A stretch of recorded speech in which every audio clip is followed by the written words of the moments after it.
Hello दोस्तों। तो चलिए आज हम एक और क्लास स्टार्ट करते हैं। इससे पहले की जो क्लास है वो आपने जरूर देखी होंगी। आज का जो हमारा क्लास का जो अध्याय है वो राष्ट्रपति से संबंधित रहेगा। इससे संबंधित पहले हम नोट्स देखेंगे और उसके बाद जितने भी इससे संबंधित PYQ आए हैं वो देखेंगे। इसके बाद आपको कहीं से भी राष्ट्रपति से संबंधित पढ़ने की जरूरत नहीं होगी और हम एक पूरी अच्छी तरीके से राष्ट्रपति को क्लियर करेंगे। तो चलिए राष्ट्रपति, और इससे हम नोट्स की बात करें तो जो भारत का राष्ट्रपति है वो देश का प्रथम नागरिक है। हमने जो पढ़ाने का वो पैटर्न है वो चेंज किया है। अब हम अच्छी तरीके से डीप में पढ़ते हुए चलेंगे, एक एक शब्द को समझते हुए। अनुच्छेद जो 52 है, तो 52 के अनुसार ये कहता है कि भारत का एक राष्ट्रपति होगा। तो अनुच्छेद जो 52 की ऑफिशियल लैंग्वेज है वो कहती है कि भारत का एक राष्ट्रपति होगा। अनुच्छेद जो 53 है वो कहता है कि संघ की जो समस्त कार्यपालिका शक्ति राष्ट्रपति में निहित है। तो अनुच्छेद जो 53 कहता है वो संघ की समस्त कार्यपालिका शक्ति राष्ट्रपति में निहित है। इस शक्ति का प्रयोग वह संविधान के अनुसार या तो स्वयं करेगा या फिर अपने अधीनस्थ अधिकारियों द्वारा करेगा। तो यहाँ पे अधीनस्थ अधिकारियों का मतलब ये होता है कि जो जैसे मंत्रिपरिषद है तो उसकी सलाह के अनुसार ही कार्य करता है। तो मंत्रिपरिषद के माध्यम से ही अपने कार्यों का निर्वहन करता है राष्ट्रपति। जो अनुच्छेद 54 है वो कहता है कि राष्ट्रपति का निर्वाचन एक निर्वाचक मंडल द्वारा होता है। तो आप इतना ध्यान रखेंगे, अनुच्छेद जो 54 है, 54 के अनुसार राष्ट्रपति का निर्वाचन एक निर्वाचक मंडल द्वारा होता है। राष्ट्रपति के निर्वाचन जो मंडल है, तो निर्वाचन मंडल का उल्लेख कहाँ पे है, तो अनुच्छेद 54 में। तो वो कहता है कि संसद में दोनों सदनों का मतलब है राज्यसभा और लोकसभा। तो निर्वाचक मंडल में पहली बात तो दोनों सदनों, संसद के जो दोनों सदन हैं, एक तो राज्यसभा और दूसरा है लोकसभा के निर्वाचित सदस्य। तो यहाँ पे आपको जो इम्पोर्टेंट चीज ध्यान रखनी है वो निर्वाचित। तो जो राज्यसभा है उसमें राष्ट्रपति 12 सदस्यों को मनोनीत करता है, तो वो इसमें राष्ट्रपति के निर्वाचन में भाग नहीं लेंगे। वहीं जो लोकसभा है उसमें राष्ट्रपति पहले एंग्लो इंडियन के सदस्यों को मनोनीत करता था या वो नियुक्त करता था। तो वो अब प्रावधान हटा दिया गया है 104वें संविधान संशोधन के द्वारा। तो लोकसभा में मूलतः अब निर्वाचित ही है। इसके साथ ही जो राज्य विधानसभाओं के जो निर्वाचित सदस्य हैं, यानी जो वर्तमान में कितने, तो 28 राज्य हैं। 28 राज्यों की जो विधानसभा है उसमें भी जो विधान सभा के जो निर्वाचित सदस्य हैं, केवल वो जो मनोनीत सदस्य हैं वो शामिल नहीं होंगे। वहीं संसद में राज्यसभा शामिल होती है, लेकिन विधानसभा में केवल विधानसभा शामिल होगी। वहाँ पे जो राज्यों में विधान परिषद का जो होती है, जैसे कई राज्यों में विधान परिषद है, वर्तमान में 6 राज्यों में, जैसे मैं बता दूं तो उत्तर प्रदेश, बिहार, इधर आएंगे तो महाराष्ट्र, कर्नाटक और आंध्र प्रदेश, तेलंगाना, 6 राज्यों में वर्तमान में विधान परिषद है। तो उनके जो सदस्य हैं वो शामिल नहीं होंगे। 70वीं संविधान संशोधन अधिनियम 1992 जो 1/6/1995 से प्रभावी है, के द्वारा दिल्ली और पुदुचेरी विधानसभाओं के निर्वाचित सदस्यों को भी निर्वाचक मंडल में शामिल किया गया। यानी जो 70वां संविधान संशोधन था उसके द्वारा जो 1992 में हुआ था उसमें जो दिल्ली और पुदुचेरी को भी राष्ट्रपति की जो निर्वाचन मंडल होता है उसमें शामिल किया गया है। तो वहाँ पे जो विधानसभा होती है वो भी राष्ट्रपति के निर्वाचन में भाग लेंगे। राष्ट्रपति के जो निर्वाचक मंडल है, जम्मू कश्मीर संघ राज्य क्षेत्र की विधानसभा के निर्वाचित सदस्यों को अभी शामिल नहीं किया गया। आगे ये प्रावधान हो सकता है, लेकिन वर्तमान में अभी ऐसा कोई प्रावधान नहीं। हालांकि जम्मू और कश्मीर राज्य के रूप में उनकी विधानसभा के निर्वाचित सदस्य निर्वाचक मंडल में शामिल थे। तो ये ध्यान रखिए, जब जम्मू कश्मीर जो राज्य था उस समय शामिल थे उसमें, लेकिन अब वो यूटी यानी केंद्र शासित प्रदेश बना दिया है। तो वर्तमान में अभी ये प्रावधान नहीं है, आगे चल के प्रावधान हो जाएगा, या जैसा भी प्रावधान होगा वो उस समय चर्चा करेंगे। राष्ट्रपति के चुनाव में मनोनीत सदस्य, ध्यान रखिए, एक तो मनोनीत सदस्य और जो दूसरा है वो विधान परिषद के सदस्य भाग नहीं लेते। तो एक तो जो विधान परिषद है और जो दूसरा है मनोनीत सदस्य, दोनों भाग नहीं लेते। अनुच्छेद 55(3), अनुच्छेद जो 55(3) है, 55(3) के अनुसार राष्ट्रपति का जो चुनाव है वो आनुपातिक प्रतिनिधित्व के अनुसार एकल संक्रमणी मत और गुप्त मतदान द्वारा होता है। तो राष्ट्रपति की जो निर्वाचन की जो पद्धति है अनुच्छेद 55 में, वो आनुपातिक प्रतिनिधित्व होता है के अनुसार एकल संक्रमणी मत और गुप्त मतदान। राष्ट्रपति चुनाव से संबंधित जो विवाद होते हैं उनकी जो जांच है और जो फैसले है वो उच्चतम न्यायालय में होते हैं। तो ध्यान रखिए, जो राष्ट्रपति के चुनाव से संबंधित जितने भी जो विवाद है और जो जांच है वो उच्चतम न्यायालय में याचिका के माध्यम से सुनवाई होती है, तथा उसका जो फैसला है वो अंतिम होता है, और जो वो निर्णय देगा वो माना जाएगा अनिवार्य। राष्ट्रपति के चुनाव को इस आधार पर चुनौती नहीं दी जा सकती कि निर्वाचक मंडल अपूर्ण है। इसका मतलब ये है कि जैसे अगर कोई जैसे राज्यसभा हो, चाहे वो विधानसभा हो या फिर लोकसभा हो, अगर उसमें जैसे कोई सदस्य नहीं है, या फिर जैसे 28 राज्य में से किसी राज्य में चुनाव है और उसी समय राष्ट्रपति का चुनाव है, तो ये नहीं कहा जाएगा कि निर्वाचक मंडल अपूर्ण है। जितने भी होंगे उन्हीं के द्वारा निर्वाचक जो मंडल है वो माना जाएगा। उस समय जितने सदस्य हैं, और राष्ट्रपति का चुनाव हो रहा है उस समय जितने सदस्य उपस्थित है या जितने भी सदस्य हैं वही निर्वाचक मंडल के अंतर्गत आएंगे। ऐसा नहीं है कि अगर नहीं है तो बाद में हो जाएगा, यानी राष्ट्रपति का निर्वाचन जरूर होगा। अनुच्छेद जो 58 में राष्ट्रपति निर्वाचन होने के लिए अहर्ता है। अहर्ता का यहाँ पे जो अभिप्राय यह है कि योग्यता है क्या, यानी कोई व्यक्ति अगर राष्ट्रपति बनना चाहता है और कैसे बनेगा, तो वो अनुच्छेद 58 के तहत तो उसमें कुछ योग्यता होनी चाहिए। पहली बात तो वो भारत का नागरिक हो।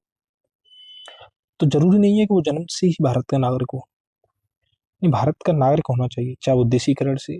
वर्तमान में जब वो राष्ट्रपति का वो चुनाव लड़ रहा है, जैसे अमेरिका में बाध्यता है कि अमेरिका में जो व्यक्ति राष्ट्रपति बनना चाहता है उसे जन्म से अमेरिका का नागरिक होना चाहिए। भारत में ऐसा प्रावधान नहीं। भारत में अगर कोई व्यक्ति राष्ट्रपति बनना चाहता है तो उसे बस नागरिक होना चाहिए। नागरिकता कैसी है, चाहे जन्म से है, चाहे देशीकरण या इत्यादि माध्यमों से ली गई हो, लेकिन नागरिक होना चाहिए। दूसरा है, जब राष्ट्रपति बने तो उसकी आयु 35 वर्ष से कम ना हो, यानी 35 वर्ष की आयु पूर्ण कर चुका हो। तो राष्ट्रपति वही व्यक्ति बन सकता है जिसकी कम से कम आयु 35 वर्ष हो। तीसरा, लोकसभा का सदस्य निर्वाचित होने की योग्यता। समझिए, तो यहाँ पे वो ये नहीं कह रहा है कि लोकसभा का सदस्य होना चाहिए, वो ये कह रहा है कि लोकसभा का जो सदस्य होता है उसमें जो सदस्य बनने की योग्यता होती है वो योग्यता राष्ट्रपति में होनी चाहिए, बताई गई है। राष्ट्रपति के चुनाव में नामांकन के लिए, यानी जब राष्ट्रपति कोई व्यक्ति राष्ट्रपति का चुनाव लड़ता है तो वो नामांकन जब दायर करता है, तो वहाँ पे उसके समर्थन के लिए 50 तो प्रस्तावक होने चाहिए, यानी उसके समर्थन के लिए 50 अनुमोदक होने चाहिए। ठीक है, तो 50 प्रस्तावक, 50 अनुमोदक। ये इसलिए किया गया है क्योंकि राष्ट्रपति देश का प्रमुख होता है, और कोई ऐसा व्यक्ति राष्ट्रपति के पद पर न बैठ जाए जो नुकसानदेह हो, तो कम से कम 50 प्रस्तावक में भी जो सांसद हैं, यानी जो निर्वाचक मंडल के जो सदस्य हैं, उनमें से 50 प्रस्तावक और 50 अनुमोदक होने चाहिए। जमानत राशि के रूप में 15,000 रुपये जमा करना होता है, तो जमानत कुछ ज़्यादा नहीं है, 15,000 रुपये। यदि उम्मीदवार कुल डाले गए मतों का अगर 1/6 भाग प्राप्त करने में असमर्थ रहता है, 1/6 भाग का मतलब है कि 60, और इसका मतलब है कि 10। अगर 60 में से मान के चलिए वो 10 नहीं प्राप्त कर पाता है, तो उसकी जमानत राशि जब्त कर ली जाती है। अनुच्छेद जो 56 है, उसमें राष्ट्रपति की पदावधि, पदावधि का मतलब है कार्यकाल। तो जो कार्यकाल होता है वो पद ग्रहण की तारीख से 5 वर्ष तक होता है का उल्लेख है। तो अनुच्छेद 56 में राष्ट्रपति की पदावधि यानी पद ग्रहण की तारीख से 5 वर्ष तक का उल्लेख है। अनुच्छेद जो 56(1)(a) या क है के अनुसार भारत का राष्ट्रपति अपना त्यागपत्र उपराष्ट्रपति को देगा, संबोधित करके देता है। अगर कोई राष्ट्रपति अपना त्यागपत्र देना चाहता है तो वो त्यागपत्र किसको देगा, तो उपराष्ट्रपति को देगा। उपराष्ट्रपति किसको देता है, तो वो राष्ट्रपति को देता है। तो एक चेक बैलेंस का जो प्रावधान है वो बनाया गया है। उपराष्ट्रपति इसकी सूचना, यानी जो त्यागपत्र उपराष्ट्रपति को मिला है उसकी सूचना वो तुरंत किसको देगा, तो लोकसभा अध्यक्ष को देता है। अनुच्छेद 56(2) भारतीय संविधान का जो अनुच्छेद 57 है वो राष्ट्रपति पद के लिए किसी व्यक्ति के पुनः निर्वाचन की पात्रता निर्धारित करता है। तो जो अनुच्छेद 56 में कार्यकाल था, वो जो अनुच्छेद 57 है उसमें जो राष्ट्रपति है अगर वो दोबारा राष्ट्रपति बनना चाहता है तो उस पर कोई रोक नहीं है। जैसे अमेरिका में प्रावधान है कि कोई भी व्यक्ति केवल 2 बार राष्ट्रपति का पद धारण कर सकता है, लेकिन भारत में यह प्रावधान नहीं है। भारत में कोई व्यक्ति कितनी भी बार राष्ट्रपति बन सकता है। 42वीं संविधान संशोधन 1976 के तहत राष्ट्रपति के निर्वाचन में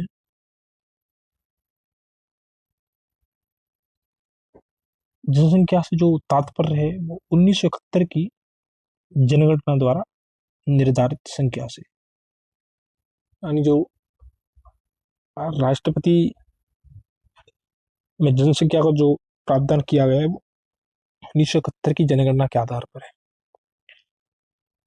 और इसमें ये जोड़ा गया था कि 84वें संविधान संशोधन अधिनियम द्वारा जो 2001 में हुआ था, इसे वर्ष 2026 के पश्चात की पहली जनगणना की सुसंगत आंकड़े प्रकाशित होने के लिए निर्धारित किया है।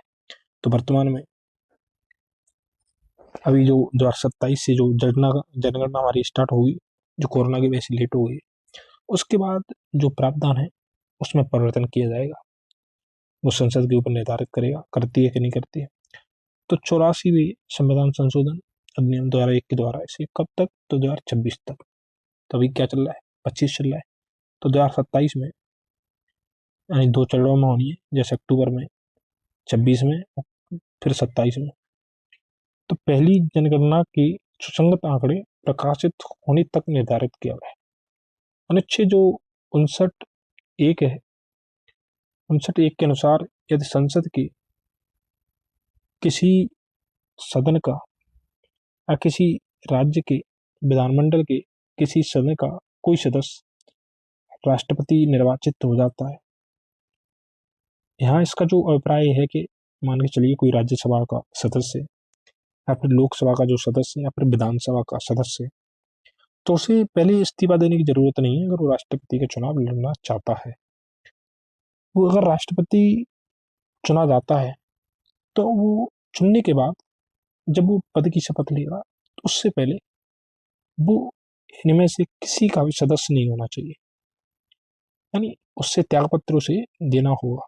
तो यह समझा जाएगा कि उसने उस सदन में अपना स्थान राष्ट्रपति के रूप में अपने पद ग्रहण की तारीख से रिक्त कर दिया है। नहीं करेगा तो भी माना जाएगा।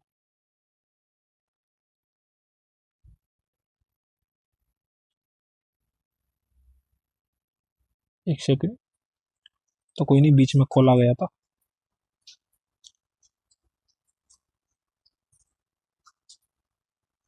अब हम देखते हैं अनुच्छेद 60। तो अनुच्छेद 60 में राष्ट्रपति द्वारा शपथ या प्रतिज्ञान का जो प्रारूप है वो बढ़ेते हैं। तो अनुच्छेद 60 के अनुसार, एक सेकंड, अनुच्छेद 60 के अनुसार राष्ट्रपति द्वारा शपथ या प्रतिज्ञान का प्रारूप बढ़ेते हैं। भारत के जो राष्ट्रपति को जो शपथ है वो भारत का जो मुख्य न्यायाधीश है, और उस समय अगर मुख्य न्यायाधीश का जैसे पद खाली है या है नहीं, तो उसकी जो अनुपस्थिति में उच्चतम न्यायालय का उपलब्ध जो ज्येष्ठतम न्यायाधीश है वो शपथ दिलवाएगा। वर्तमान में राष्ट्रपति का वेतन 5 लाख रुपए प्रतिमाह है। राष्ट्रपति का जो वेतन है वो भारत की संचित निधि से दिया जाता है, और संचित निधि पर भारित होता है, यानी इस पर मतदान नहीं होता है। अनुच्छेद जो 56 एक ख या बी है के अनुसार राष्ट्रपति पर महाभियोग संविधान के अतिक्रमण, तो ध्यान रखिए अगर महाभियोग लगाया जाएगा तो संविधान के अतिक्रमण के आधार पर चलाया जा सकता है। अनुच्छेद 61 में राष्ट्रपति पर महाभियोग यानी इम्पीचमेंट की प्रक्रिया का उल्लेख है। तो ध्यान रखिए महाभियोग की जो प्रक्रिया है वो अनुच्छेद 61 में है, लेकिन वो किसके तहत, क्योंकि कार्यकाल होता है अनुच्छेद 56 के तहत, तो उसके तहत ही प्रावधान लागू होता है। अनुच्छेद 61(2) के अनुसार महाभियोग का आरोप तब तक नहीं लगाया जा सकता जब तक कि ऐसा आरोप लगाने की प्रस्तावना किसी ऐसे संकल्प से अंतर्विष्ट नहीं है जो कम से कम 14 दिन की ऐसी लिखित सूचना को दिए जाने के पश्चात प्रस्तावित किया गया। इसका अभिप्राय है कि अगर किसी राष्ट्रपति के विरुद्ध महाभियोग लाना है तो उसे कम से कम 14 दिन पहले यानी 2 सप्ताह पहले बताना होगा, उसके बाद ही महाभियोग लाया जा सकता है। इस प्रकार 14 दिन की अग्रिम सूचना के साथ ही संकल्प पर सदन की कुल सदस्य संख्या के कम से कम 1/4, तो जो प्रावधान लाया जा रहा है उसमें 1/4 सदस्यों के हस्ताक्षर भी होने चाहिए। उस सदन की कुल सदस्य संख्या का अभिप्राय है कि अगर जो महाभियोग का प्रस्ताव अगर लोकसभा में लाया जा रहा है तो पहले 550, पहले 552 थे, अब 550 में से कम से कम 2/3 बहुमत द्वारा ऐसा संकल्प पारित भी होना चाहिए। तो कितना, कुल सदस्य संख्या का, ये जरूर ध्यान रखना, कुल सदस्य संख्या। अनुच्छेद 62(2) के अनुसार यदि राष्ट्रपति पद की रिक्ति, राष्ट्रपति की मृत्यु, यानी राष्ट्रपति अगर मृत्यु हो जाती है या वो पद त्याग देता है, पद कैसे त्यागेगा, तो त्याग पत्र किसको देगा, तो राष्ट्रपति को, या फिर पद से हटाए जाने पर 3 कारण, या तो मृत्यु यानी कोई अकस्मात अगर मृत्यु हो जाती है, या फिर पद त्याग देता है, पद त्यागेगा उपराष्ट्रपति को। पद से हटाए जाने पर, तो पद से हटाया जाएगा कब, महाभियोग के द्वारा के कारण हुई है। तो पद रिक्ति को भरने के लिए जो निर्वाचन है वो रिक्ति होने की तारीख से, मान के चलिए जैसे आज से पद रिक्त है तो यथाशीघ्र 6 महीने से पहले, यानी 6 महीने के अंदर अंदर राष्ट्रपति के द्वारा चुनाव करवाना होगा, ये बाध्यता है। यदि मृत्यु, त्यागपत्र अथवा हटाए जाने की स्थिति में राष्ट्रपति का जब पद रिक्त होता है तो उस समय जो पद का कार्यभार है उपराष्ट्रपति संभालेगा। यानी उस समय में निर्वाचन भी हो जाना चाहिए और पद खाली नहीं रख सकते हम, क्योंकि कार्यपालिका का जो प्रधान होता है वो, तो उस समय राष्ट्रपति की जगह उपराष्ट्रपति उस पद को धारण करेगा। यदि किन्हीं कारणों से अगर उपराष्ट्रपति भी उपलब्ध नहीं है, मान के चलिए कि राष्ट्रपति का जो पद है वो ही खाली है, तो उस समय उच्चतम न्यायालय का मुख्य न्यायाधीश उस पद को धारण करेगा। मान के चलिए कि उस समय उच्च न्यायालय का मुख्य न्यायाधीश नहीं है, तब उसके न रहने पर वरिष्ठतम जो न्यायाधीश होगा, जो राष्ट्रपति को शपथ दिलवाता है उच्चतम न्यायालय के मुख्य न्यायाधीश न होने की स्थिति में, तो वो राज्यों के कार्यों को संपादित करेगा। अनुच्छेद 77 के अनुसार भारत सरकार के जो समस्त कार्यपालिका जो कृत्य हैं वो राष्ट्रपति के नाम से किए जाते हैं। तो अनुच्छेद 77 में राष्ट्रपति के द्वारा जो कृत्य किए जाते हैं वो राष्ट्रपति के नाम से किए जाते हैं। अनुच्छेद 78 में राष्ट्रपति को जानकारी देने आदि के संबंध में प्रधानमंत्री के कर्तव्य हैं। तो ध्यान रखिए, अनुच्छेद 78 में प्रधानमंत्री के कर्तव्य हैं और समय समय पर प्रधानमंत्री राष्ट्रपति को किए गए कार्यों की जानकारी देता है। अनुच्छेद 86 में संसद की दोनों सदनों में अभिभाषण का और उनको संदेश भेजने का राष्ट्रपति का अधिकार वर्णित है। तो अभिभाषण का और संदेश भेजने की जो राष्ट्रपति के अधिकार है अनुच्छेद 86। अनुच्छेद जो 87 है एक, उसके अनुसार राष्ट्रपति लोकसभा के लिए प्रत्येक आम चुनाव, यानी जब 5 साल में जो चुनाव होता है या जब भी चुनाव होता है लोकसभा का, और प्रथम सत्र के आरंभ में, तो वर्तमान में जो हर साल जो पहला सत्र होता है तथा प्रत्येक वर्ष के प्रथम सत्र के आरंभ में एक साथ संविद दोनों सदनों में अभिभाषण देता है। तो दोनों सदनों में भाषण देता है, उसके बाद ही शुरुआत होती है। अनुच्छेद जो 160 है, अनुच्छेद 160 के तहत जो राष्ट्रपति है कुछ दशाओं में संसद के दोनों सदनों का संयुक्त अधिवेशन बुला सकता है। तो अनुच्छेद 8 जो 160 है उसमें संयुक्त अधिवेशन यानी जॉइंट सिटिंग की बात करी गई है और यह कब बुलाया जाएगा वो हम देखेंगे। अनुच्छेद जो 111 है उसके अंतर्गत प्रावधान है कि राष्ट्रपति संसद के दोनों सदनों द्वारा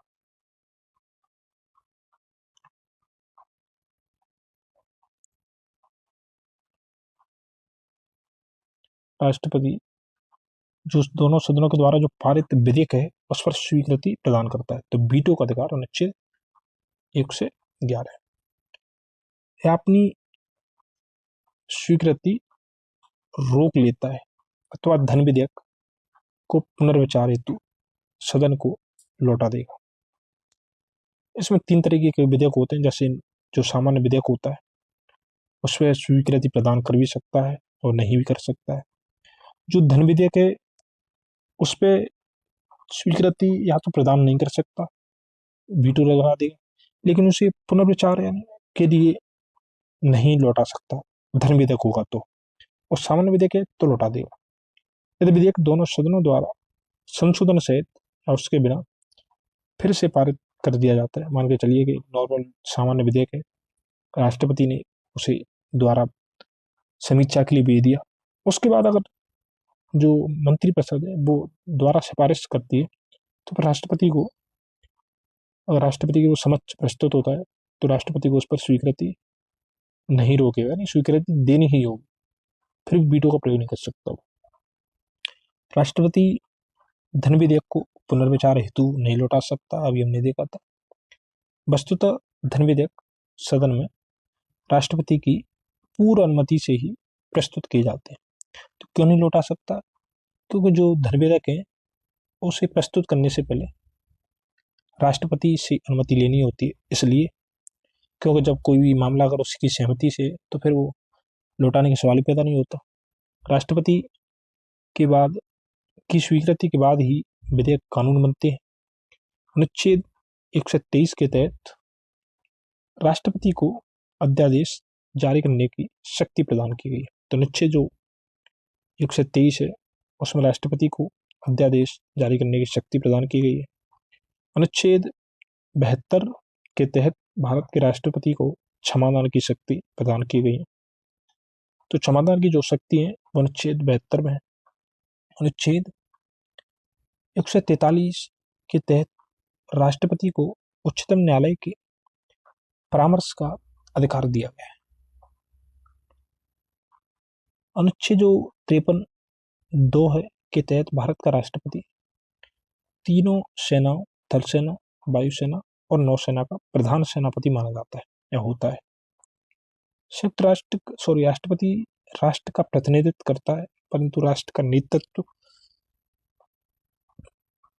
नहीं करता, क्योंकि नेतृत्व हमारे यहाँ पे प्रधानमंत्री करता है, क्योंकि वो मुख्य होता है।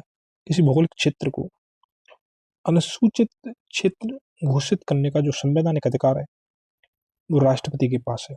तो जो राष्ट्रपति है वो किसी भी क्षेत्र को अनुसूचित क्षेत्र घोषित कर सकता है। और जो 143 है यानी अनुच्छेद 143 के तहत वो किसी भी मामले पर राष्ट्रपति उच्चतम न्यायालय से परामर्श ले सकता है। जैसे अभी जो श्रीमती द्रौपदी मुर्मू ने जो मुर्मू है उन्होंने अभी कुछ सवाल उच्चतम न्यायालय में भेजे हैं सलाह के लिए। तो इस तरीके से वर्तमान समय समय पर सलाह लेता है। तो आप एक चीज जरूर ध्यान रखिए, आप थ्योरी पे ज्यादा फोकस करिए, क्योंकि क्वेश्चन कितने भी बना लो और कॉन्सेप्ट अगर अच्छी तरीके से मजबूत है तो फिर मुझे लगता है कि कोई दिक्कत नहीं आएगी। ज्यादा क्वेश्चन करना भी कोई प्रॉफिट की बात नहीं होती, क्योंकि अगर थ्योरी कंप्लीट है तो फिर क्वेश्चन कैसे भी बन जाए आप सही कर दो। अब हम देखते हैं राष्ट्रपति, तो ये आप जरूर इनको ध्यान में भले मत रखिए, क्योंकि कभी नहीं पूछता, वो पूछेगा मैं बता दूंगा आपको क्या पूछता है।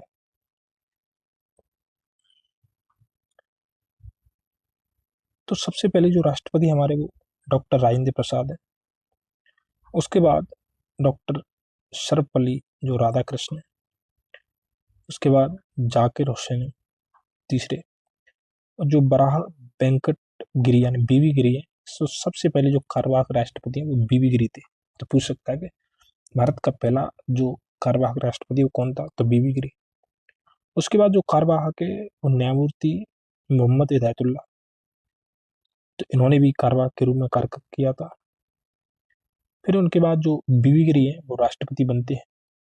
उसके बाद डॉक्टर फखरुद्दीन जो अली अहमद है वो राष्ट्रपति बनते हैं। उनके बाद फिर जो कार्यवाहक के रूप में बीडी जत्ती रहे। फिर जो राष्ट्रपति है वो नीलम संजीव रेड्डी, फिर ज्ञानी जैल सिंह, आर वेंकटरमण, उसके बाद डॉक्टर शंकर दयाल शर्मा, उनके बाद की आर नारायण, और उनके बाद डॉक्टर APJ अब्दुल कलाम, उनके बाद प्रतिभा देवी सिंह पाटिल, प्रणब मुखर्जी, रामनाथ कोविंद, द्रौपदी मुर्मू जो वर्तमान में। अब क्वेश्चन कैसे बनेंगे मैं बता देता हूँ।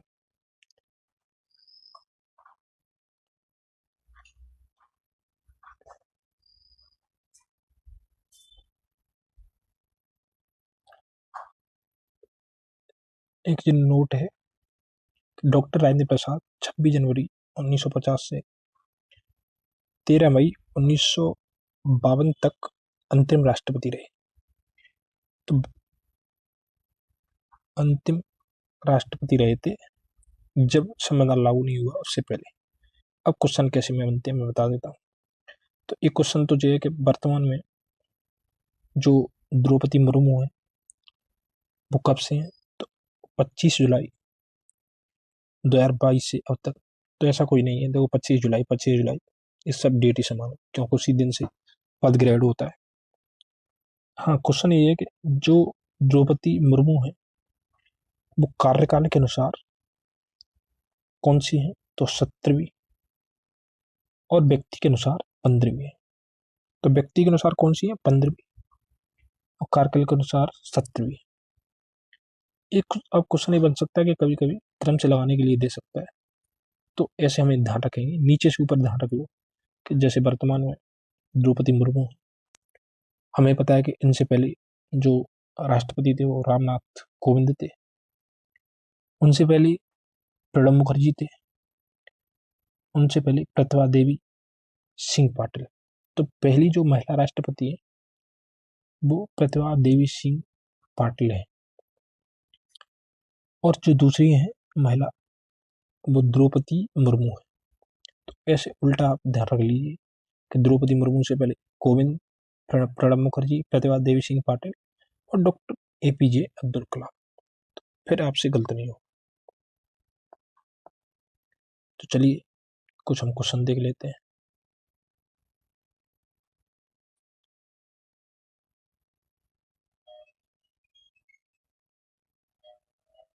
प्रश्न कह रहा है कि निम्नलिखित में से कौन भारतीय गणतंत्र का प्रमुख है।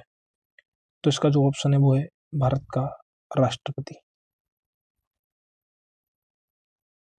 भारत एक गणराज्य है, इसका तात्पर्य है कि भारत का जो राष्ट्राध्यक्ष है वो निर्वाचित होगा, न कि वंशानुगत, क्योंकि जो वंशानुगत है उसका प्रावधान ब्रिटेन में है। अतः भारतीय गणतंत्र का प्रमुख या जो राष्ट्राध्यक्ष है वो राष्ट्रपति होता है, जिसका चुनाव अप्रत्यक्ष निर्वाचन प्रणाली द्वारा किया जाता है। तो ध्यान रखना, जो राष्ट्रपति का वो निर्वाचन होता है वो अप्रत्यक्ष निर्वाचन प्रणाली के द्वारा किया जाता है। अगला जो प्रश्न है वो ये है, कथन है कि भारत का राष्ट्रपति ब्रिटिश राजा से भिन्न है। तो सही है, क्योंकि जो ब्रिटिश होता है वो वंशानुगत होता है, हमारे यहाँ पे अप्रत्यक्ष तरीके से निर्वाचित होता है। कारण है कि भारत के राष्ट्रपति का पद अमेरिका के राष्ट्रपति से मिलता है। तो जो कारण है वो गलत है।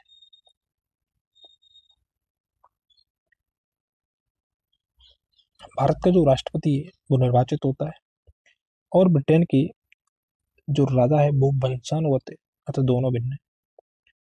भारत का जो राष्ट्रपति है वो नाममात्र का प्रमुख है, जबकि अमेरिकी जो राष्ट्रपति है वो वास्तविक प्रमुख है, अतः ये दोनों भिन्न है। इसलिए ए सही है, जबकि आर गलत है। कथन के संघीय कार्यपालिका का मुखिया भारत का राष्ट्रपति होता है। तो सही है। कारण कह रहा है कि राष्ट्रपति की शक्तियों की कोई सीमा नहीं, तो ये गलत हो जाएगा, क्योंकि असीमित तो हमारे यहाँ पे कोई भी नहीं हो सकता।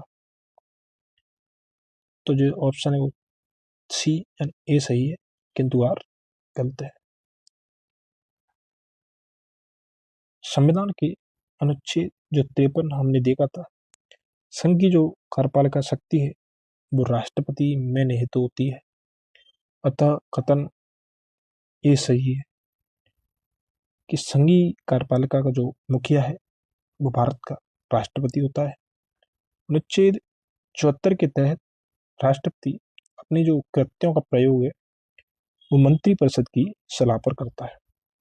इस प्रकार कारण आर गलत है, क्योंकि जो राष्ट्रपति की शक्तियां हैं उन पर संविधान के अंतर्गत सीमाएं अध्यारोपित की गई। अगला जो प्रश्न है वह कि भारत के राष्ट्रपति अपनी शक्तियों का प्रयोग करते हैं। तो हमने पढ़ा था कि अनुच्छेद 53 के तहत सीधे या अपने अधीनस्थ अधिकारियों द्वारा। भारतीय संविधान के अनुसार भारत का एक राष्ट्रपति होगा। तो अनुच्छेद 52 कहता है कि भारत का एक राष्ट्रपति होगा, जिसमें संघ की कार्यपालिका शक्ति निहित होगी, और वह इसका जो प्रयोग है इस संविधान के अनुसार या तो स्वयं या अपने अधीनस्थ अधिकारियों द्वारा करेगा। तो अनुच्छेद 53 एक कहता है या तो स्वयं करेगा या फिर अपने अधीनस्थ अधिकारियों के द्वारा। अगला प्रश्न है कि भारत का कार्यपाल का जो अध्यक्ष है, एग्जीक्यूटिव हेड कौन है? तो ऑप्शन ए राष्ट्रपति, हमने देखा था।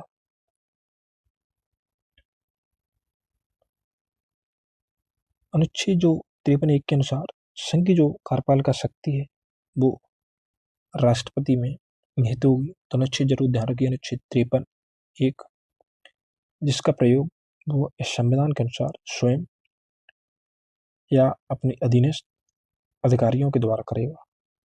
इस प्रकार भारतीय संघ का जो कार्यपालिका अध्यक्ष है यानी एग्जीक्यूटिव हेड है वो राष्ट्रपति होता है।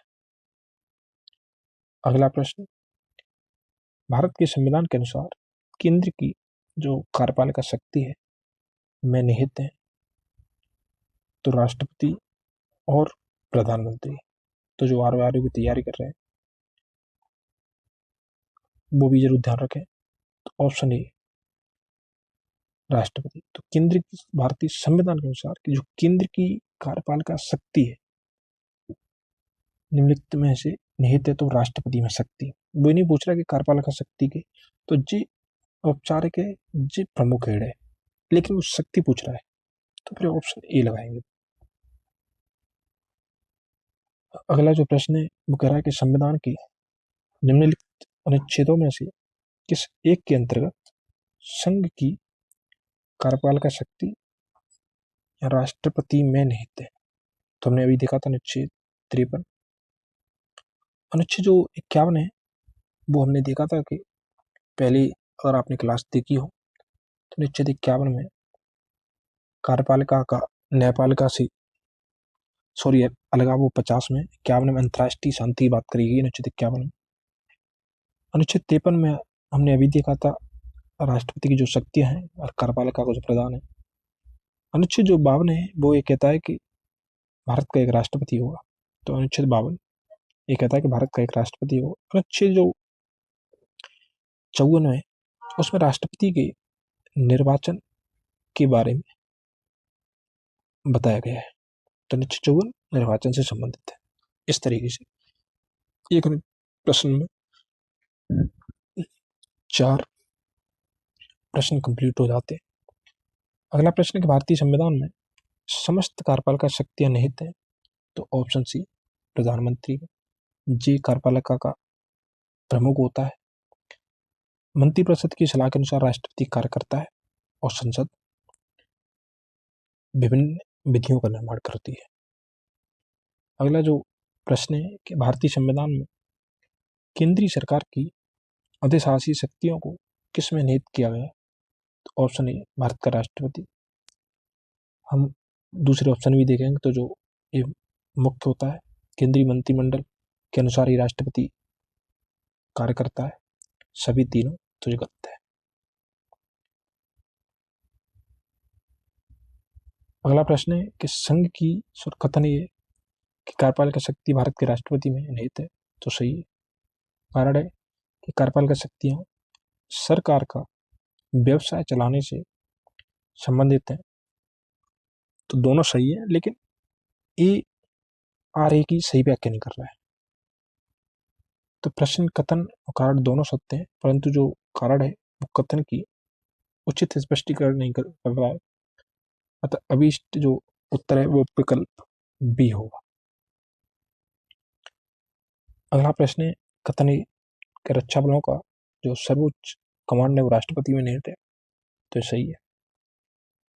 कारण है कि प्रधान सेनापति की हैसियत से राष्ट्रपति की शक्तियां विधायी नियंत्रण से स्वतंत्र है।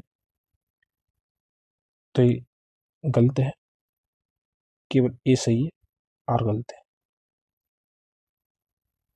संविधान के अनुच्छेद 53 जो 2 है उसके अनुसार संघ के रक्षा बलों का जो सर्वोच्च यानी सुप्रीम कमांड है समादेश राष्ट्रपति में निहित है, परंतु उसका प्रयोग विधि द्वारा विनियमित होने की बात कही गई। इस प्रकार प्रश्नगत कथन तो सही है परंतु कारण गलत है। मतलब अभिष्ट जो उत्तर है वह विकल्प सी होगा। अगला प्रश्न है कि वह राष्ट्र का प्रतिनिधित्व करता है, परंतु राष्ट्र का नेतृत्व नहीं करता है। यह उक्ति निम्न में से किस पर लागू होती है? तो ऑप्शन बी, राष्ट्रपति। तो जो लोकसभा का अध्यक्ष है, पहला ऑप्शन है, वो लोकसभा का में जो लोकसभा है हमारी, उसका अध्यक्ष है, और लोकसभा से जितनी भी संबंधित प्रावधान है उनके लिए सर्वोच्च होता है। प्रधानमंत्री है वो सरकार का प्रमुख है, और जो भारत का मुख्य न्यायाधीश है वो सर्वोच्च न्यायालय का मुख्य रहता है। भारत के राष्ट्रपति में यद्यपि समस्त कार्यपालिका शक्तियां निहित होती हैं, परंतु शासन का मात्र औपचारिक प्रमुख होता है। ध्यान रखनी, औपचारिक प्रमुख, नाम मात्र का। और जो वास्तविक रूप से शासन संचालन प्रधानमंत्री से मंत्रिपरिषद द्वारा किया जाता है, जो कि लोकसभा के प्रति उत्तरदायी होती है। इस प्रकार जो प्रश्नगत है उक्ति राष्ट्रपति पर लागू होती है। अगला प्रश्न है कि भारत में राष्ट्रपति का निर्वाचन किस प्रकार होता है? तो हमने देखा था प्रत्यक्ष रूप से नहीं, राज्यसभा के सदस्यों द्वारा तो अकेले नहीं, लोकसभा के सदस्यों द्वारा तो अकेले नहीं, तो अप्रत्यक्ष मतदान से होता है। संविधान के अनुच्छेद जो 55(3) है के तहत भारत का में जो राष्ट्रपति का निर्वाचन है वो आनुपातिक प्रतिनिधित्व पद्धति के अनुसार एकल संक्रमणीय मत प्रणाली द्वारा होता है। और ऐसे निर्वाचन में मतदान है जो गुप्त होता है। अनुच्छेद 54 के अनुसार राष्ट्रपति के चुनाव में निर्वाचक जो मंडल है उसमें संसद के दोनों सदनों के निर्वाचित सदस्य और राज्य विधानसभाओं के निर्वाचित सदस्य तथा दिल्ली और पुदुचेरी की विधानसभाओं के निर्वाचित सदस्य शामिल होते हैं। 70वां संविधान संशोधन था, उससे हमने 1992 में प्रावधान किया था, अर्थात जनता राष्ट्रपति के निर्वाचन में प्रत्यक्षतः भाग नहीं लेती। इस प्रकार राष्ट्रपति का जो निर्वाचन है अप्रत्यक्ष निर्वाचन है। हमने नोट्स में अच्छी तरीके से पढ़ा है। तो कथन है कि भारत का राष्ट्रपति अप्रत्यक्ष निर्वाचन से चुना जाता है, सही है। कारागार एक निर्वाचक मंडल की व्यवस्था है जो संसद के दोनों सदनों और राज्यों की विधानसभाओं के निर्वाचित सदस्यों को मिलाकर बनता है। तो सही है, ए और आर दोनों सही है, और ए का सही स्पष्टीकरण आर है। अगला प्रश्न है कि भारत में राष्ट्रपति का चुनाव किया जाता है तो प्रत्यक्ष निर्वाचन द्वारा, तो ये गलत है। एकल हस्तांतरणीय मत यह सही है, देखा था हमने। आनुपातिक मत प्रणाली द्वारा, तो यह सही है। खुला बैलेट प्रणाली द्वारा तो गलत है क्योंकि गुप्त होता है। तो दोनों को मिलाएंगे तब होगा कि आनुपातिक मत प्रणाली के द्वारा, एकल हस्तांतरणीय मत प्रणाली द्वारा उनका निर्वाचन होता है। अगला प्रश्न है, राष्ट्रपति के निर्वाचन मंडल के सदस्य होते हैं तो पहला के संसद के दोनों सदनों के निर्वाचित सदस्य, तो सही है। अगर ये सही है तो ठीक है भाई, पहला चारों में है। फिर राज्य विधानमंडलों के दोनों सदनों के निर्वाचित सदस्य, तो ये गलत हो जाएगा क्योंकि दोनों लगाए और दोनों नहीं, इसमें केवल विधानसभा होती है। तो दूसरा ये गलत हो जाएगा। तीसरा कि सभी राज्यों की विधानसभाओं के निर्वाचित सदस्य, तो ये सही हो जाएगा। चौथा कि दिल्ली और पुदुचेरी विधानसभाओं के जो निर्वाचित सदस्य हैं तो ये भी शामिल है। तो ऑप्शन डी, पहला, तीसरा और चौथा। संविधान का जो अनुच्छेद 54 है वो हमने देखा था कि राष्ट्रपति के निर्वाचक मंडल में सदस्यों का प्रावधान करता है, जिसमें निम्नलिखित सदस्य होते हैं। पहला, संसद के दोनों सदनों के निर्वाचित सदस्य,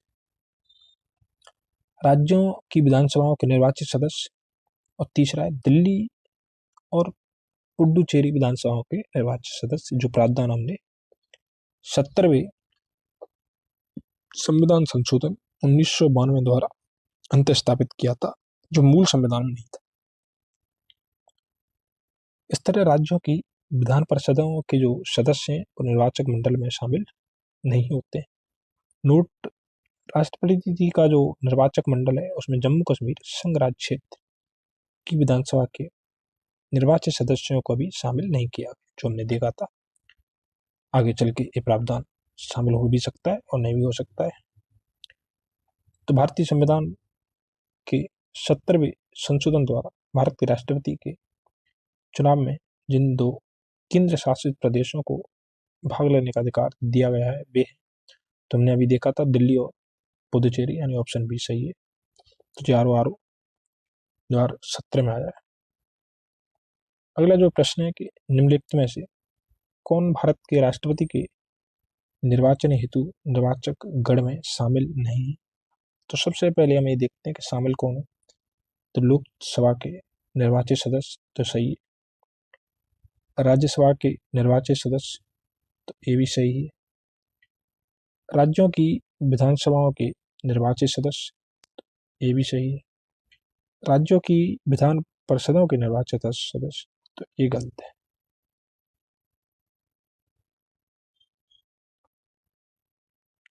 अगला प्रश्न है कि निम्नलिखित में से कौन राष्ट्रपति के निर्वाचन हेतु निर्वाचक गण के सदस्य हैं, नीचे दिए गए कूट से सही उत्तर चुनिए।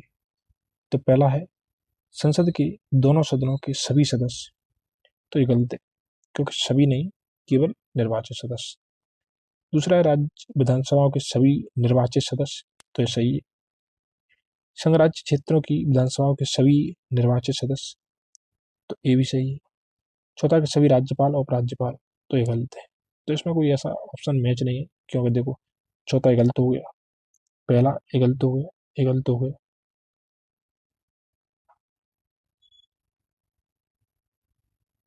ऐसे सभी राज्यपाल और उपराज्यपाल, तो ये गलत है। संसद के दोनों सदनों के सभी सदस्य, तो ये दोनों गलत है। दूसरा तीसरा बच रहा है। तो निर्वाचक गण की बात कर रहा है, तो निर्वाचक गण में तीनों होने चाहिए थे, लेकिन अगर ऑप्शन देखें तो राज्य विधानसभाओं के सभी निर्वाचित सदस्य, संघ राज्य क्षेत्रों की विधानसभाओं के सभी निर्वाचित सदस्य। तो यहाँ देखिए क्या गलत है। गलत ये है क्योंकि वो सभी को दे रहा है, केवल इसमें 2 हैं, एक तो दिल्ली, एक पुदुचेरी। तो इस तरह से ये ऑप्शन भी गलत हो जाता है, तो फिर हम किसी को सिलेक्ट नहीं करें। अगला प्रश्न है कि भारत के राष्ट्रपति के चुनाव मंडल में कौन कौन सम्मिलित होते हैं। तो पहला है कि राज्यसभा के सभी निर्वाचित सदस्य, तो पहला ये नहीं हुआ, अकेला नहीं हुआ। लोकसभा के सभी निर्वाचित सदस्य, तो ये भी अकेला नहीं हुआ। राज्य विधानसभाओं के सभी सदस्य, तो ये गलती ही है क्योंकि सभी नहीं होंगे। संसद के दोनों सदनों के सभी निर्वाचित सदस्य एवं राज्य विधानसभाओं के सभी निर्वाचित सदस्य, तो जो ऑप्शन सही हो जाए। उपरोक्त में से कोई भी नहीं या उपरोक्त में से एक से अधिक, तो ये गलत है क्योंकि जो तीनों स्टेटमेंट है चौथे स्टेटमेंट में समाहित है।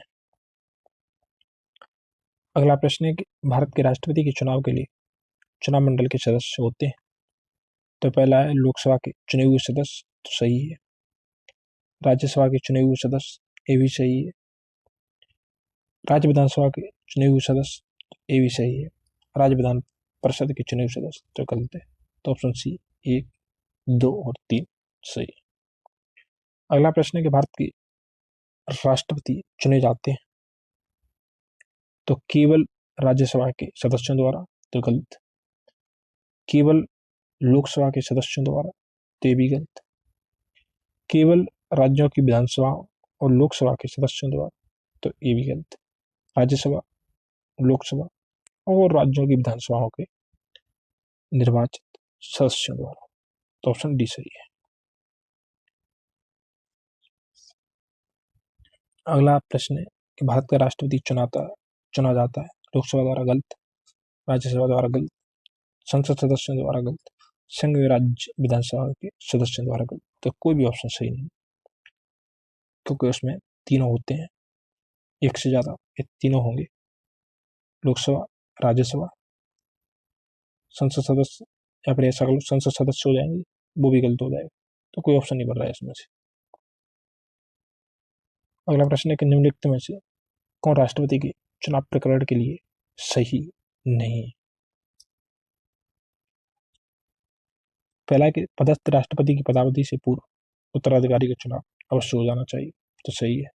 हमने देखा था कि अगर 6 महीने के अंदर तो वैसे भी होना चाहिए, लेकिन मुख्यतः प्रावधान लागू है कि जब राष्ट्रपति का कार्यकाल खत्म हो रहा है तो उससे पहले राष्ट्रपति के चुनाव करा लिया जाता है। दूसरा है राष्ट्रपति अपना पदभार ग्रहण करने की तिथि से 5 वर्ष तक पद पर रहेगा। हमने देखा था अनुच्छेद 56 में कार्यकाल है तो 5 वर्ष, तो ये भी सही है। तीसरा, राष्ट्रपति का उत्तराधिकारी आने तक कार्यकाल की समाप्ति पर भी पद पर बना रहेगा, तो जब तक वो पद पर रहेगा जब तक उसका कोई उत्तराधिकारी नहीं आ जाता। चौथा है कि निर्वाचक मंडल की अपूर्ण होने के आधार पर राष्ट्रपति का जो चुनाव है स्थगित किया जा सकता, तो हमने देखा था ऐसा नहीं हो सकता। अगर कोई उसमें मेंबर नहीं है तो भी राष्ट्रपति का चुनाव कराया जाएगा। तो संविधान के अनुच्छेद 54 के तहत जो राष्ट्रपति का जो चुनाव है वो एक निर्वाचक मंडल के सदस्यों द्वारा किया जाता है। इसमें संसद तथा राज्यों की विधानसभाओं के निर्वाचित सदस्य, यहाँ पे ध्यान रखना आपको, निर्वाचित सदस्य, दिल्ली और पुदुचेरी की विधानसभाओं के निर्वाचित सदस्यों को भी इसमें शामिल किया गया। अनुच्छेद 56 के तहत राष्ट्रपति अपने पद ग्रहण की तारीख से 5 वर्ष की अवधि तक पद धारण करता है तथा वो अपने पद की अवधि समाप्त हो जाने पर भी तब तक पद धारण करता रहता है जब तक उसका उत्तराधिकारी अपना पद ग्रहण नहीं कर लेता है। निर्वाचक मंडल के अपूर्ण होने अर्थात किसी विधानसभा के बर्खास्त होने की वजह से राष्ट्रपति का चुनाव स्थगित नहीं किया जा सकता। राष्ट्रपति के चुनाव को इस आधार पर चुनौती नहीं दी जा सकती कि निर्वाचक मंडल अपूर्ण है, अन्य सभी विकल्प सही है। राष्ट्रपति के निर्वाचन के मामले में AIR 1976 का जो केस है, सुप्रीम कोर्ट ने निर्णय दिया कि राष्ट्रपति पद के लिए निर्वाचन को इस आधार पर न तो स्थगित किया जा सकता है और न ही अवैध ठहराया जा सकता है कि किसी राज्य विधानसभा को भंग कर दिए जाने के कारण निर्वाचक नामावली अधूरी है। तो कि निर्वाचन विधानसभा भंग है, जैसे वो राष्ट्रपति शासन के कारण या फिर चुनाव हो रहा है उसमें, तो तब भी राष्ट्रपति का चुनाव होगा। अगला प्रश्न है कि भारत के राष्ट्रपति के उम्मीदवार के प्रस्ताव का अनुसमर्थन किया जाना चाहिए, तो 10, 5, 20, 15, तो गलत है। हमने देखा था 50 प्रस्तावक और 50 अनुमोदक।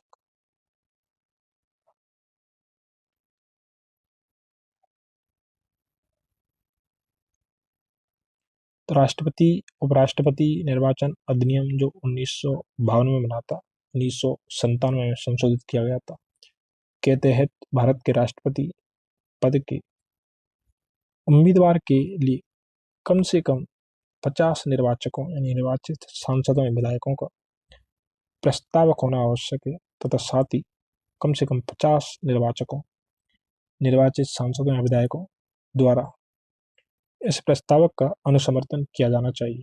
1997 से पूर्व प्रस्तावकों एवं अनुमोदकों की जो संख्या थी वो कितनी थी? 10। तो 1997 में हमने संशोधन करके 10 से 50 कर दिया, जिससे अयोग्य व्यक्ति इस पद पर न विराजमान हो सके। अगला प्रश्न है कि निम्नलिखित कथनों पर विचार कीजिए। भारत में राष्ट्रपति चुनाव का जो निर्वाचक मंडल है उसमें जो पहला है कि विधानसभा के निर्वाचित सदस्यों के जो मतों का मूल्य है, यानी जो विधानसभा के जो निर्वाचित सदस्यों का मत मूल्य निकालते हैं, उन राज्यों की संख्या भट्टे राज्य की विधानसभा के जो निर्वाचित सदस्यों की संख्या इंटू 100, तो गलत है क्योंकि जो 100 नहीं है वो 1000 है। दूसरा है, एक निर्वाचित अगर संसद सदस्य के मत का मूल्य निकालना होगा तो सभी जो निर्वाचित विधानसभा सदस्यों के मतों का कुल मान बट्टे निर्वाचित सदस्य संसद सदस्यों की कुल संख्या, तो यह सही है। आखिरी चुनाव में 5,000 मतदाता थे, तो ये गलत है। तो हम पढ़ते हैं पूरी तरीके से कैसे राष्ट्रपति का चुनाव होता है। तो राष्ट्रपति के जो चुनाव का तरीका का जो सूत्र है अनुच्छेद 55 में, यानी जो प्रक्रिया है वो अनुच्छेद कितने में, तो 55 में। हाँ, हाथ से लिख रहा हूँ मैं, पेंसिल नहीं है। इसके अनुसार केवल 20 सही है। विधानसभा के जो निर्वाचित सदस्यों का अगर मत का जो मूल्य निकालना है, मान के चलिए जैसे उत्तर प्रदेश का ही निकालना है, तो उत्तर प्रदेश की जो, एक सेकंड, उत्तर प्रदेश राज्य की जो टोटल संख्या है उसे हम ऊपर रखेंगे, फिर बट्टी में हम रखेंगे जो राज्य की विधानसभा में निर्वाचित सदस्यों की जो संख्या है, और इंटू 1000। उसके बाद जो परिणाम आएगा वो विधानसभा के निर्वाचित सदस्यों के मतों का मूल्य है। उपयुक्त सूत्र में यदि शेष यानी जो परिणाम शेष 500 से अधिक है तो मतों के मूल्य में 1 जोड़ दिया जाएगा, जबकि इससे कम होने पर उसे नहीं गिना जाएगा, 1 नहीं जोड़ा जाएगा। साथ ही यहाँ जनसंख्या से जो तात्पर्य वो हमने देखा था अनुच्छेद 55 के तहत 2026 की जो जनगणना नहीं हो जाती है, उससे पहले जो 1971 की जनगणना उससे लिया गया है। अब हमें निकालना है कि संसद की निर्वाचित सदस्य की मत का जो मूल्य है वो निकालना है। तो सभी जो निर्वाचित विधानसभा सदस्यों के जो मतों का जो हमने कुल मान निकाला था अभी, उसे हम ऊपर रखेंगे। फिर जो निर्वाचित सदस्य संसद के जो लोकसभा राज्यसभा के हैं उन्हें नीचे रखेंगे, फिर डिवाइड करेंगे। तो प्रयुक्त सूत्र में शेषफल आधे से कम है तो नहीं गिना जाएगा, और यदि ज्यादा है तो उसे गिना जाएगा। जो 12वें राष्ट्रपति के चुनाव 2002 में 4896 मतदाता थे, क्योंकि जो क्वेश्चन पुराना है तो खत्म 3 गलत है कि जो 5,000 था वो आंकड़ा। वर्ष 2000 में 16वें राष्ट्रपति चुनाव में मत देने की योग्य निर्वाचकों की जो कुल संख्या वो 4700 कितने 4796, तो केवल 2 सही है। अगला जो प्रश्न है वह कि भारत की राष्ट्रपति के निर्वाचन के संदर्भ में निम्नलिखित कथनों पर विचार कीजिए। एक है कि प्रत्येक एमएलए के वोट का जो मूल्य है अलग अलग राज्य में अलग अलग होता है, तो क्वेश्चन सही है, क्योंकि जो एमएलए का जो वोट का मूल्य वो अलग ही होगा, क्योंकि जो राज्य की जनसंख्या है वो भी अलग है, और जो विधानसभा के सदस्यों की संख्या है वो भी अलग है।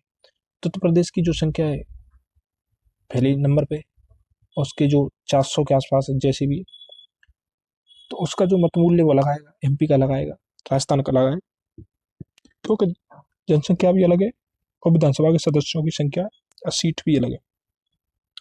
दूसरा है कि लोकसभा के सदस्यों के जो वोट का मूल्य है वो राज्यसभा के सदस्यों के वोट के मूल्य से अधिक होता है, तो यह गलत है, क्योंकि हम दोनों सदस्यों की जब राज्य की प्रत्येक उसका निकल जाता है ना सदस्य का, तो वो ऊपर रखा जाता है और नीचे दोनों संसद के जो सदस्य निर्वाचित सदस्य उन्हें रखा जाता है, तो दोनों का जो वोट का मूल्य सेम आता है। इस तरह अनुच्छेद ऑप्शन ए बार बार अनुच्छेद आ जाते हैं, तो ऑप्शन ए सही है।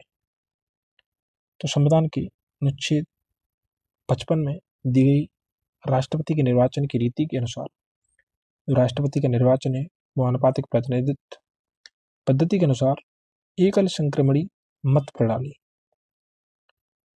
जिसमें राज्य की विधानसभाओं के निर्वाचित सदस्य निर्वाचित, जरूर ध्यान रखना, संसद के दोनों सदनों के निर्वाचित सदस्य निर्वाचित, राज्य की विधानसभा के प्रत्येक सदस्य का मत मूल्य निम्न सूत्र से निकाला जाता है। वो हमने अभी देखा था कि राज्य की जनसंख्या बट्टे विधानसभा के जो कुल सदस्यों की संख्या इंटू 1000। प्रत्येक राज्य की जो जनसंख्या तथा कुल निर्वाचित सदस्यों की संख्या भिन्न भिन्न होने के कारण प्रत्येक एमएलए का जो मत मूल्य है वो अलग अलग राज्य में अलग अलग होता है। इस प्रकार कथन एक सही है। संसद के एक सदस्य का मत मूल्य निकालने हेतु निम्न सूत्र का उपयोग, अच्छा एक चीज ध्यान रखिए यहाँ पे, जैसे हम निकालते हैं तो वो एक सदस्य निकालता है, ध्यान रखिए, तो सभी राज्य विधानसभाओं के निर्वाचित सदस्यों का मतमूल जैसे अभी 28 है तो 28 को जोड़ लेंगे, उसे ऊपर रख देंगे। फिर संसद के दोनों सदन, लोकसभा और राज्यसभा के निर्वाचित सदस्यों की संख्या।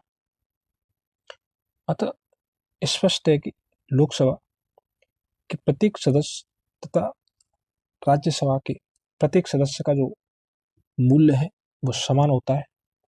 यदि एक सदस्य के मत मूल्य की गणना की जाए तो दोनों सदनों में से प्रत्येक सदस्य के मत का मूल्य एक समान 16वें राष्ट्रपति 2022 में 700 था। अगला जो प्रश्न है कि राष्ट्रपति के निर्वाचन में राज्य का मुख्यमंत्री मतदान करने के लिए पात्र नहीं होता है यदि, यानी राज्य का जो सीएम है वो राष्ट्रपति के निर्वाचन में मतदान नहीं करेगा। कब नहीं करेगा? तो स्वयं प्रत्याशी होता है तो ऐसा कोई प्रावधान नहीं। उसे राज्य विधानमंडल के निचले सदन में अपना बहुमत सिद्ध करना शेष हो नहीं, और राज्य विधानमंडल में उच्च सदन का सदस्य हो तो ये सही है। अगर वो विधान परिषद का यानी लेजिस्लेटिव काउंसिल यानी जो राज्य में जो दूसरा सदन होता है, जो वर्तमान में कितने, तो 6 राज्यों में। कौन से राज्यों में मैंने पहले बता दी, आप जरूर ध्यान रखिए। तो वो उच्च सदन का अगर सदस्य है तो फिर नहीं करेगा, क्योंकि उसे राष्ट्रपति के निर्वाचक मंडल में मत देने का अधिकार नहीं है। वो राज्य विधानमंडल में निम्न सदन का सदस्य हुआ तो करेगा, ये तो गलत है।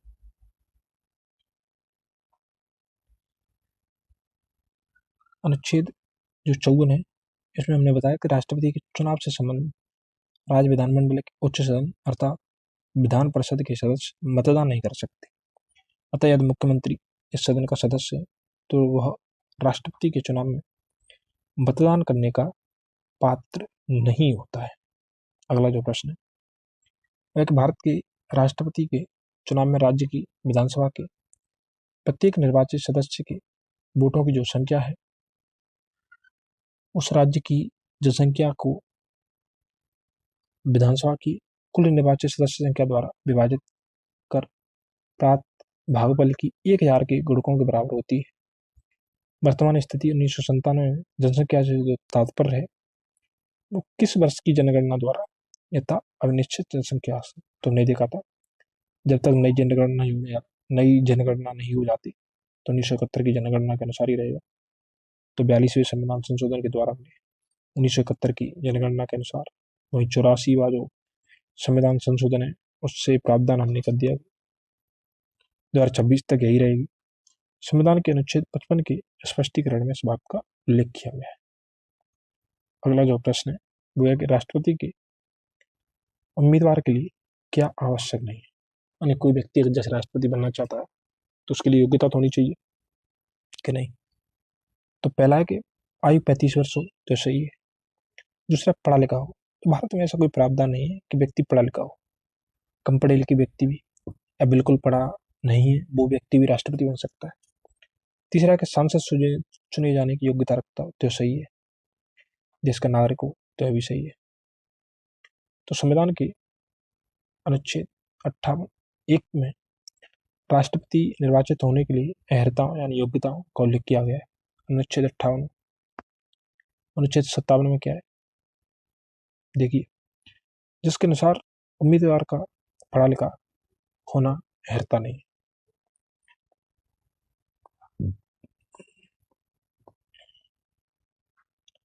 इसके बाद जो अगला प्रश्न है, एक सेकंड हम देखते हैं।